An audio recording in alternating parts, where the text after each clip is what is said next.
U.S. support for gay marriage, where in 2000 it was 35%, or 1999 it was 35%, and as of 2023 it was 71%. Just like a genuinely like insane, remarkable uptick in such a short time. And it's, you know, I know we're talking about trans people here, not gay people, but I still think that trans people have enjoyed enough time in the public spotlight that it's going to be difficult to pull back on the thread. You know, it's going to be difficult to pull back on the thread as much as they want to. So Donald Trump is trying to get the trans ideology out of government, out of all the institutions, and Vaush has something to say about it. Let's see Vaush's thoughts on this. The r/trans subreddit. All right, no need to give me your whole damn life story about the Travel.gov website taking the T off LGBT on their website. Yes, that is true. Travel.state.gov has edited their website. They've done the LGB drop the T thing. Basically, they just control F, like they just like replaced all LGBTQIA plus or whatever it was before with LGB. Just dropped the whole thing at this point. I mean, yeah, obviously, no one ever goes after transgender people with the intention of stopping at transgender people. You know, it's just like one step at a time, right? When's the next letter going to go? They should get rid of B, but keep the LG. I say that, you know, as a pan person, that's fine. Bisexual hate on Vaush, sad day. Yeah, tragic. But yeah, literally, they just did like a copy paste, you know. Obviously, you know, this is insane. It's an attempt to like legally de-recognize trans people, to wipe them out of like existence. I don't know how effective this can be in a world where everyone's so interconnected and the existence of trans people is like extremely well known and acknowledged and you see them everywhere, you know? I don't know how effective you could expect this to be, genuinely, in terms of like erasing recognition. Now, in terms of furthering persecution, that's a different story. We don't have a good point of reference for this because the widespread acceptance of queer people in the democratic West is only a phenomena over the past like decade, basically. 2 decades, kind of, depending on where you want to draw the lines. So we don't really have like a frame of reference for what happens when, after all that acceptance is gained, you try to like legislate it away. I don't know. What do we do now? Like and subscribe. Make sure to ring the bell to get notifications for whenever I go live or release new videos.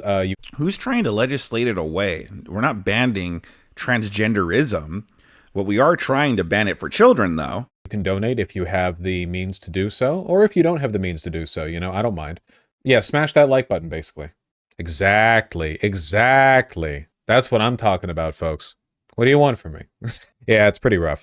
Obviously, it's not going to stop here. We know that, like, literally right now, from that legislation out of Idaho, they are attempting to revoke gay marriage. But again, like, this might be, like, insufferably Fukuyama-esque of me, so I apologize if it is, but I can't help but feel like so much acceptance has been gained that it's just not going to be possible to wipe it all away just through legislation, you know? Like, culturally, gay people have been normalized to an extreme extent over the past few decades, like an enormous extent. And I know that people have a short-term memory, and I know that people, for the most part, are like, you know, pretty like susceptible to changes of their mindset, propaganda, blah, blah, blah.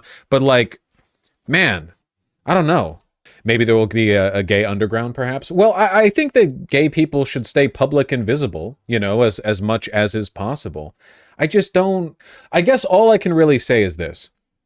20 years ago, the belief that homosexuality is an aberration that should not be allowed privileges such as marriage was the normal belief.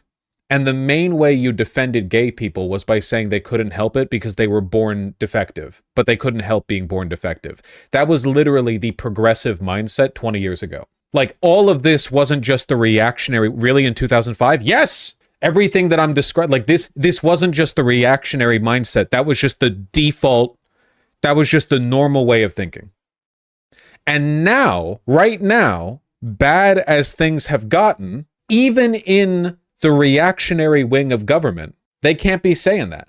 Oh, don't get me wrong. There are plenty of Republicans out there, especially like their influencers, who are Nazis and will say shit like that. But generally speaking, like, especially in like broadly public discourse, that's just not really something that you say. Now, maybe they're working towards that, but there are just so many gay people, it's kind of difficult to depersonalize them. The depersonalization of gay people for millennia was predicated on their large, like, invisibility, right? We talked about the truck stop example last stream, you know? Like, you keep homosexuals quiet by preventing them from realizing how many of them there are. Every gay person at the truck stop only sees the men next to them. They don't see the total group. So when the two cops show up and yell at them, 300 men break into the bushes. But you can't do that anymore. We all know how many gay people there are. They're absolutely everywhere. The chart? Yeah, it's important to go back to the chart. U.S. support for gay marriage, where in 2000 it was 35%, or 1999 it was 35%, and as of 2023 it was 71%. Just like a genuinely, like, insane, remarkable uptick in such a short time. And it's, you know, I know we're talking about trans people here, not gay people, but I still think that trans people have enjoyed enough time in the public spotlight that it's going to be difficult to pull back on the thread. You know, it's going to be difficult to pull back on the thread as much as they want to.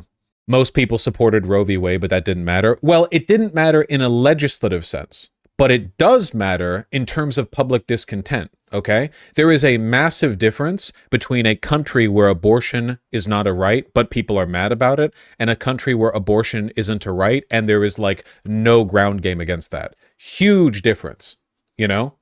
Like, that does matter.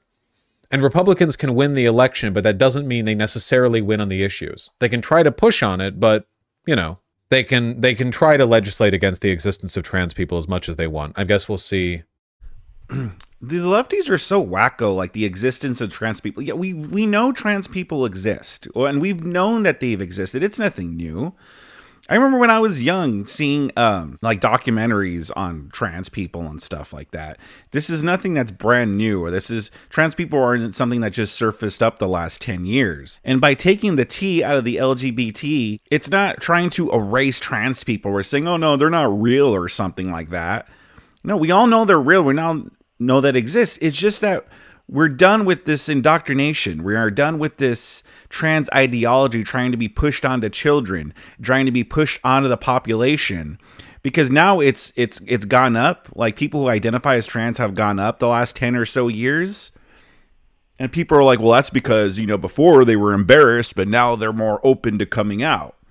No, it's not that. Because being trans, like, actually believing that you are a man in a woman's body or a woman in a man's body, that's a mental illness. It used to be classified as a mental illness before, I think, wokeism, the medical industry, just to be politically correct, took it out.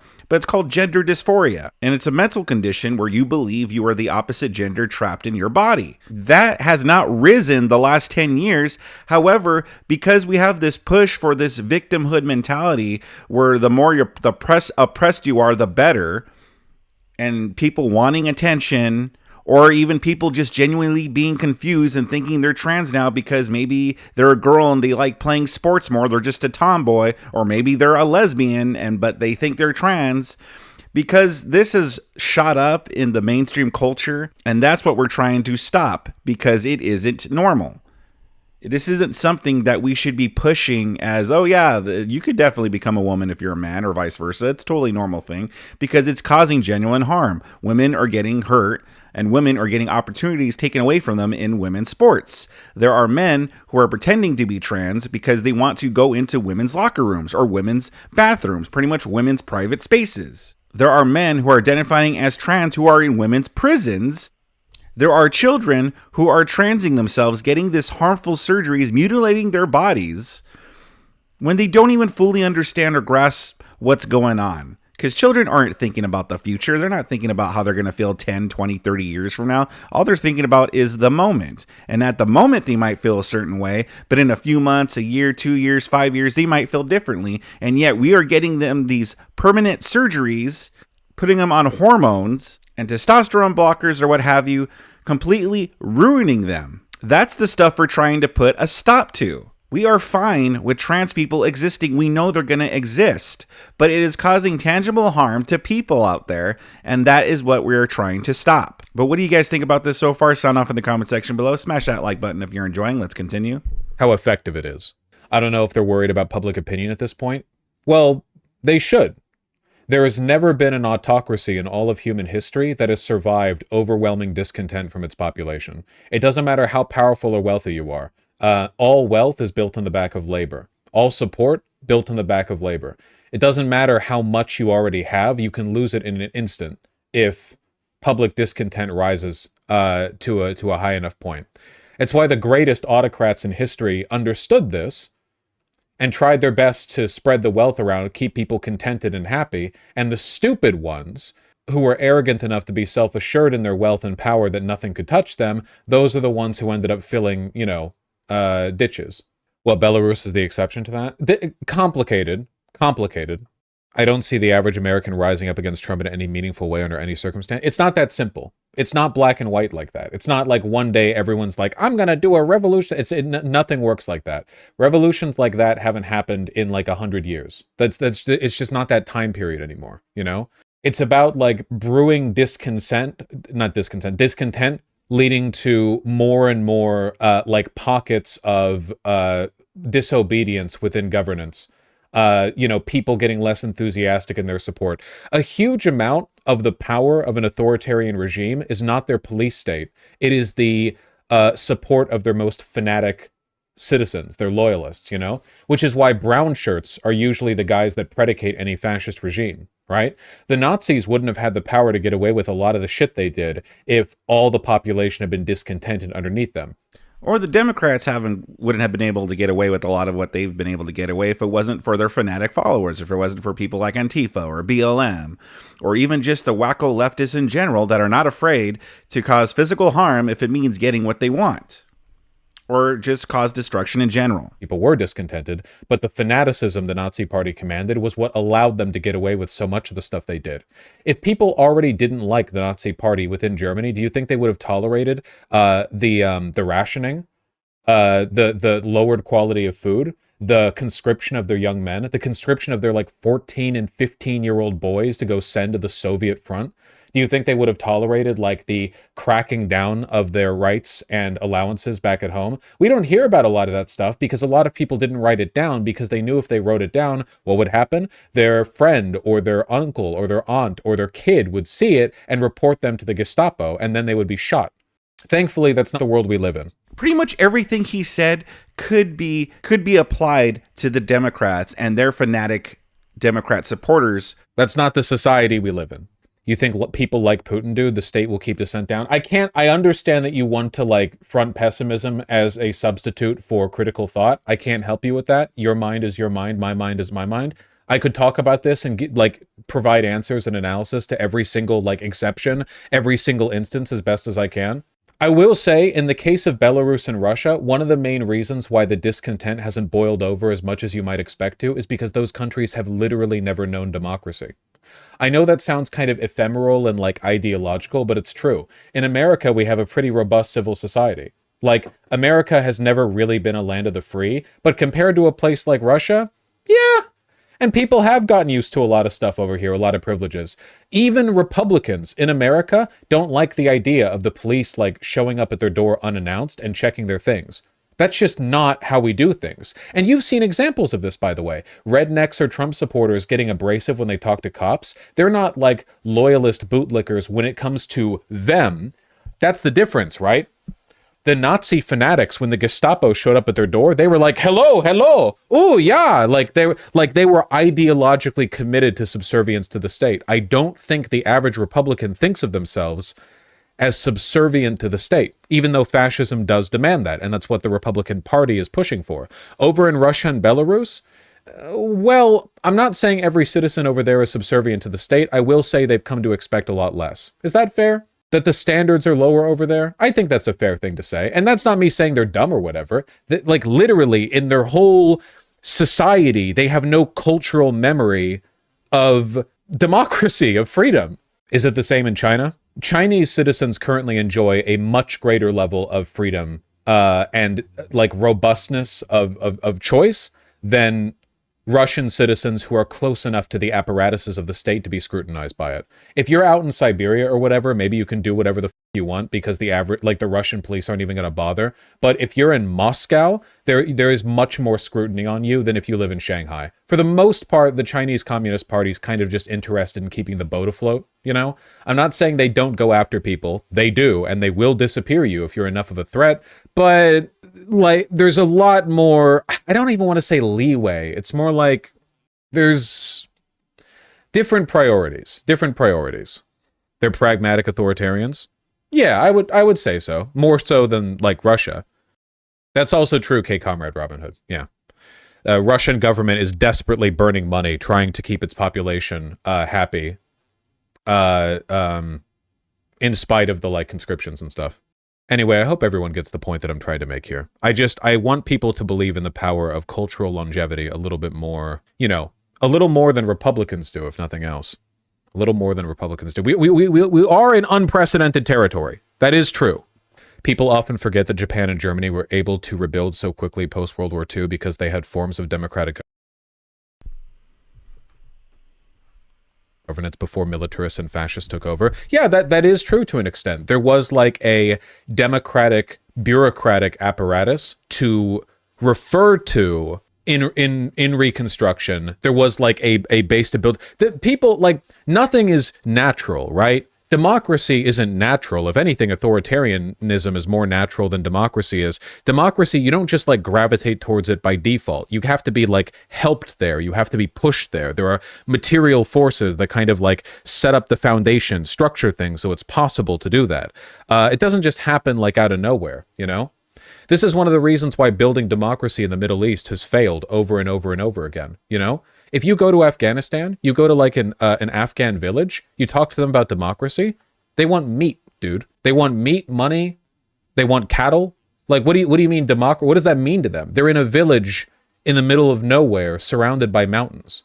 What do you mean? They want water.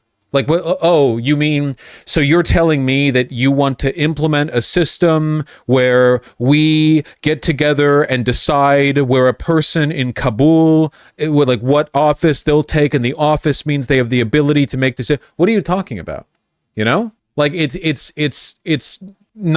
not materially derived. The underlying circumstances haven't been built up to that point. This is condescending. People in Russia understand democracy well enough. The state is just too oppressive to seriously consider it. I'm not saying that people in Russia don't understand what democracy is, but there's a difference between So it seems like Vaush is just relying that the culture has changed, that we're not going to be able to successfully pull anything off, like with the whole shutting down the transgender ideology being pushed onto the country.